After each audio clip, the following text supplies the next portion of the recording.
Sure. Thank you very much for inviting me. I'm glad that you accepted my request to be here today. I am VanCedric Williams. Let's see here. I am a teacher first. I'm a 24-year educator in San Francisco, high school history, 9 through 12. Um, I'm also a union person with 12 years as a building rep in my school. 2 years in the rep assembly, uh, 4 years in the executive board in UESF, 3 years in United Educators San Francisco as a treasurer, um, 2 years as an NEA director, and a year and a half as a CTA board of director. I've lived in Oakland for over 17 years now. Um, As a teacher, I've just commuted back and forth to San Francisco. Very proud of that. Born and raised in LA. Went to school in San Diego State, go Aztecs. And so I am very fortunate to be here to share a little bit about why I'm running for the school board. I'm running for District 3 really to transform Oakland Unified School District. This is going to be my second term that I'm running for, and I think there's work to be done. I really envision and seeing that we have a school that is vibrant, and schools are vibrant, but I really want to see more of a student-centered community school model. Um, I want to see one with less charter schools. I want to see a district that it respects working class employees, our teachers, our nurses, our para-educators. And I just really want to wrap this all around in a racial, social, and economic justice model that actually transforms our schools. It's a community school. It's a true community school. And that's really where I am heading. I really want to continue this work to really transform my school district uh, into a district that respects, cares, and nurtures for all of our students, that provides resources for all of our kids, that will look at bad policies and change those bad policies. So that's who I am, VanCedric Williams, and I am honored to be here. So thank you for having me. Thank you. Your next question is, as a school board member, how will you improve academic outcomes for students? Yeah, so thank you very much. I think as a board member, I want to try to take the I out of this. I think it's a team. It takes all of us. I'm one of 7 board members, and of that 7, we need 4 board members to come together to align, to actually see some of the challenges, to actually move policy to improve academic outcomes for our kids. I will continue, though, to partner with my parents, with my educators who are at the site level, with board members. I really want to build a coalition of individuals that are focused on increasing literacy amongst our young folks, which is important. I think we need to reduce professional development and allow our teachers to really focus on the work at hand. I think we need to provide a additional prep to our elementary teachers. They're doing so much, teaching all the subjects with very little time to prep. I think we need to incorporate some lesson studies to have teachers talk to teachers about their practices and learn from each other. I think we need to have some para educators in the classroom.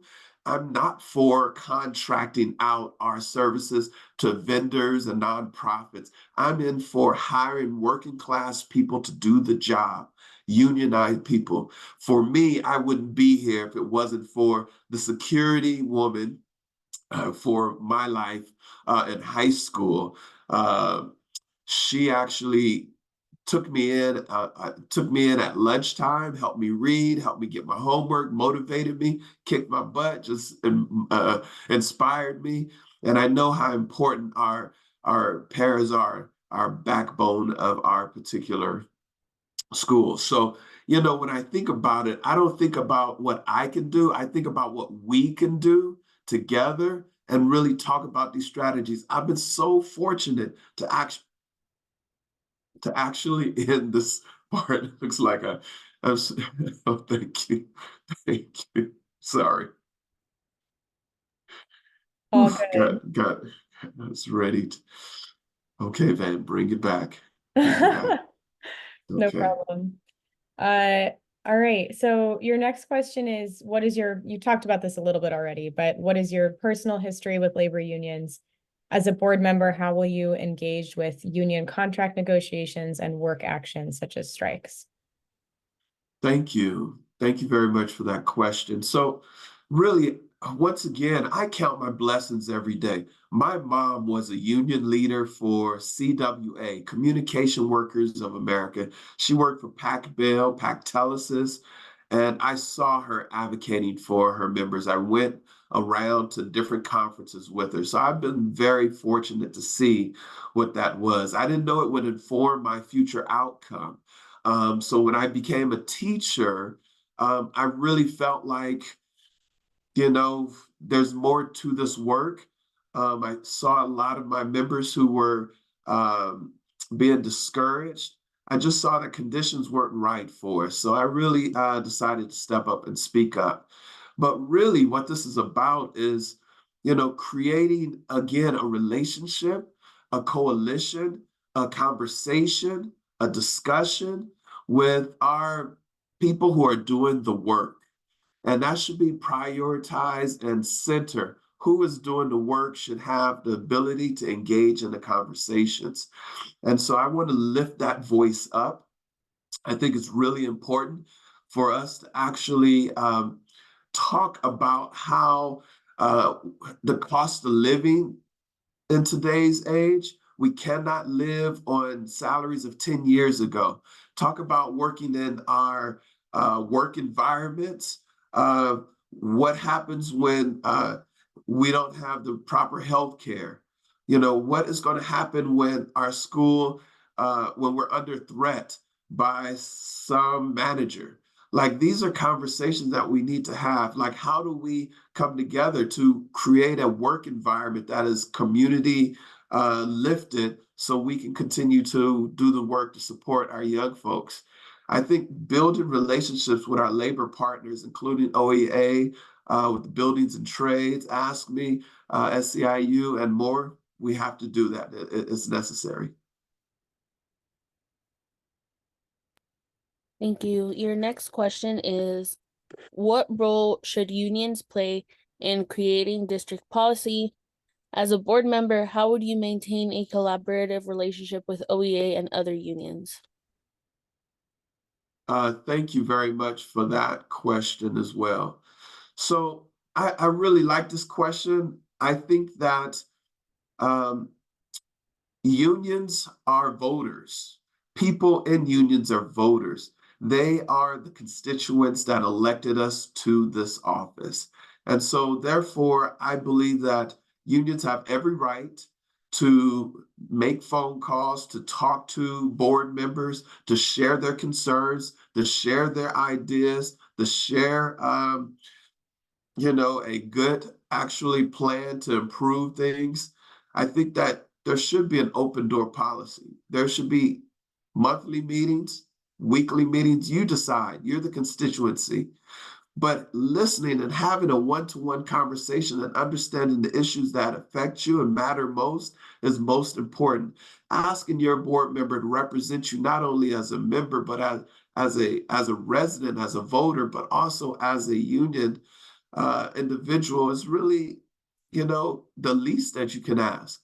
I think that we all have to know that this is a relationship game and it can't be transactional. So when we're talking about creating policy, we're coming out of a relationship that has been built on meetings over time.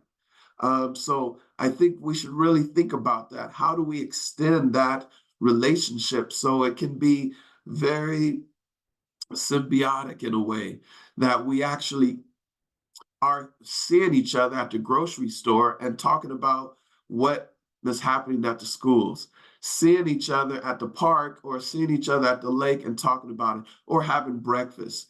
I think it's important that unions should bring policy and bring ideas to the board.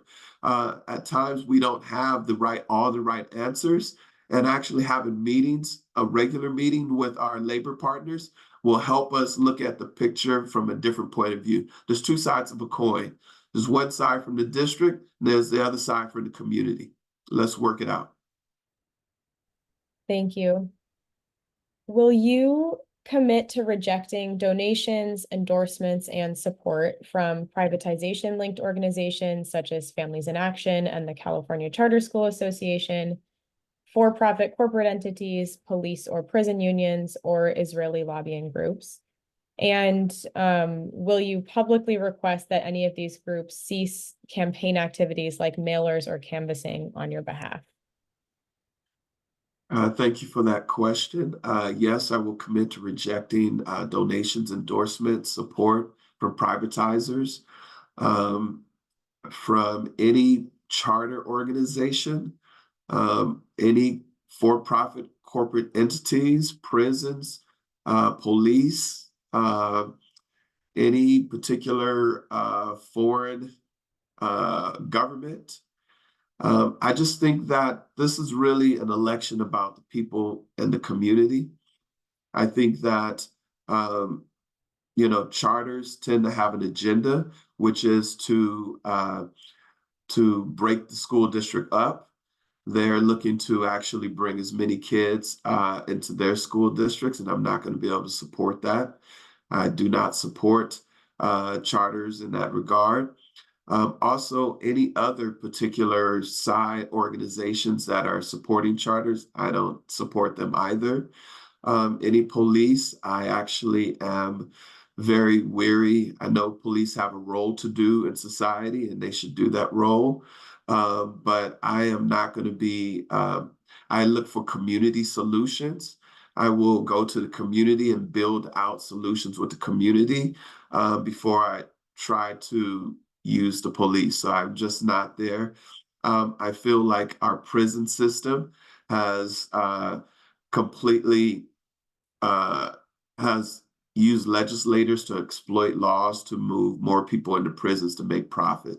And I'm just not supportive of that at all.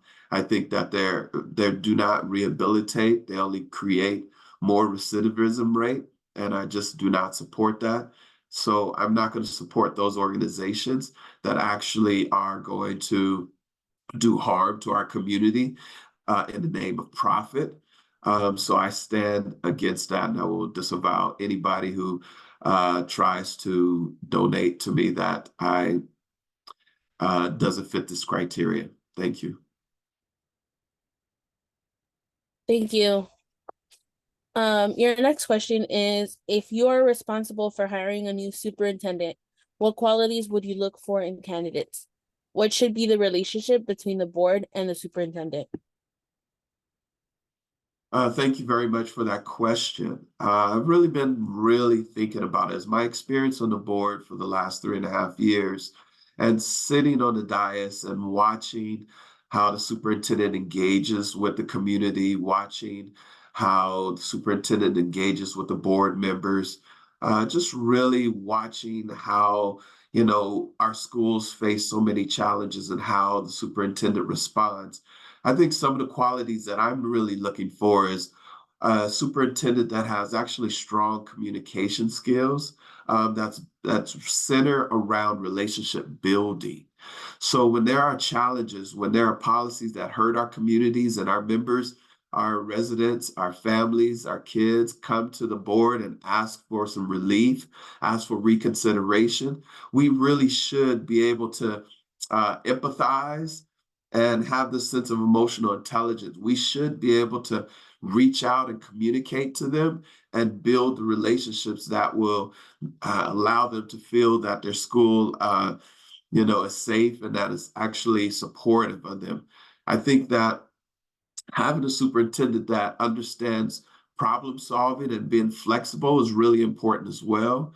I think that, time and time again, we should not be faced with budget crisis. We should actually have a long-term plan. We should implement those plans to move forward. We should also have flexibility to know that when community says this is not a good policy, that we should go back and revisit it and be flexible to change it, to adjust. Lastly, as I said, empathy, understanding that our working class families are going through a lot nowadays and that we have to actually have empathy and have some emotional understanding, intelligence. I would like to see a superintendent actually get out there and talk to board members, get out there and talk to the community in regards to their issues and actually have a sitting down and listening session. I haven't seen it. It may happen behind closed doors, but it definitely doesn't happen in the public. So I definitely would like to see a superintendent that shows emotional intelligence, empathy, problem solving, flexibility, strong communicator, a clear vision, and an instructional leader. Thank you. Thank you. Do you commit to voting against any school or special education program closures? And other than closures, what are some specific ways that you can respond to possible funding shortfalls in the budget? Thank you. Uh, yes, I will vote against any school or special ed program closures. I think the first step is for the central office to reorganize itself.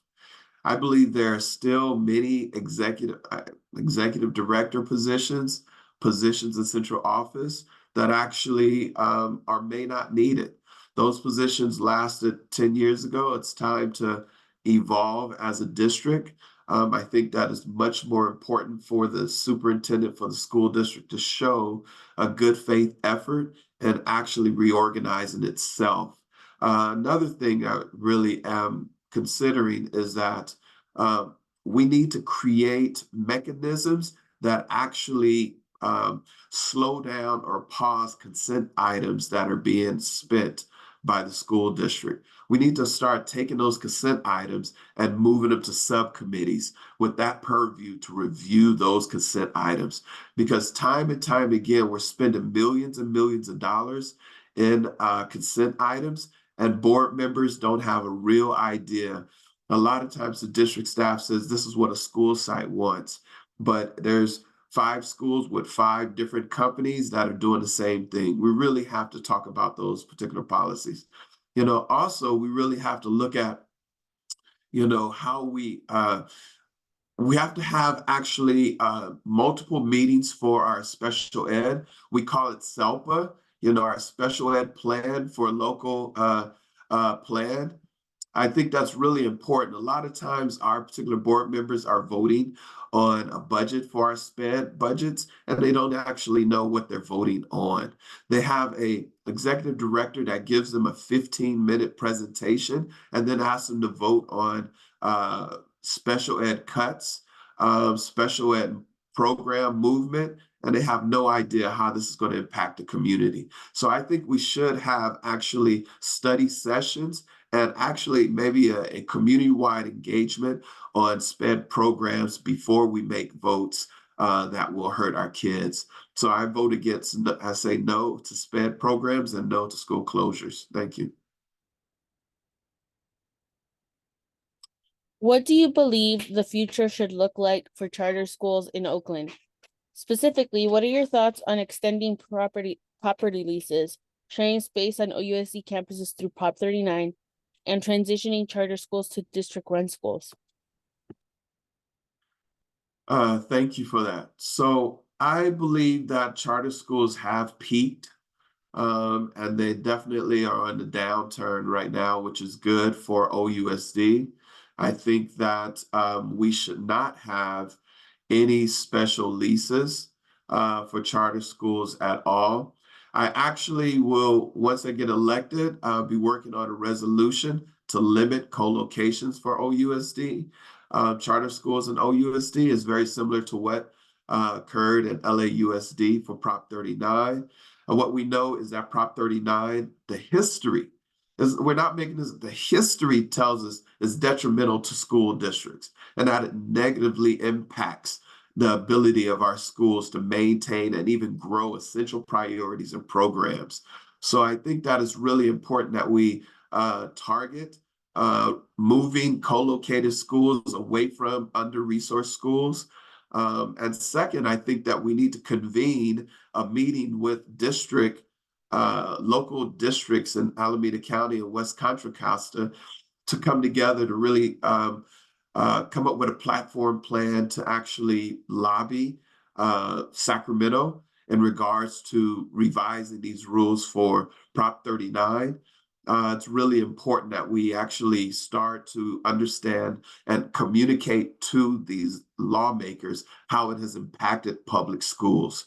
We have to stand up together. It's going to be really important. Further, we have to go and actually for our local emphasis, we need to look at the Charter Matters Committee again, look at the bylaws, and really look at what the intentions of that program is, that committee. We should actually tighten it up a little bit, be able to actually go into charter schools and evaluate them in a way that we understand what the academic performance are, because they actually are not meeting some of the criteria. And if so, they need to close, as well as low income or low enrollment schools need to close. Thank you. And lastly, we would just like to offer you a chance to add any closing remarks if you'd like. Thank you again. Appreciate it. I got really excited, just went all over the place. But I just want to first say to OEA members, thank you very much for electing me in my first run for board in District 3. I am going to ask for your support and endorsement again. I really feel that as a teacher myself, I have stood with OEA thick and thin all the way through. Really believe that we are trying to lift up the quality of life for all labor unions, for all workers. And so the engagement of being able to bargain on common, bargaining items is really important. I really believe that bringing salaries up, not just a small percentage from the bottom, but really bring it up to a real living working wage is really important. And so I just want to thank all the members that I will continue to advocate for OEA. And I stand with you. I stand with the ceasefire as well. And I just want everybody to know that I will continue to advocate and that my door is open. I'm open to talk to anybody that has an opinion and looking to make our school district better. I just think that we are aligned when we talk about community schools, and we really should try to continue to work together, not only individually, but as a board, collectively as a board, and within our particular Bay Area district region. So just want to, again, let you know that I'm here to stand with you, stand right next to you, and continue to advocate for the issues that matter to you the most. Really appreciate this opportunity. Thank you again. And whenever you're ready to talk, so am I. Thank you. Thank you.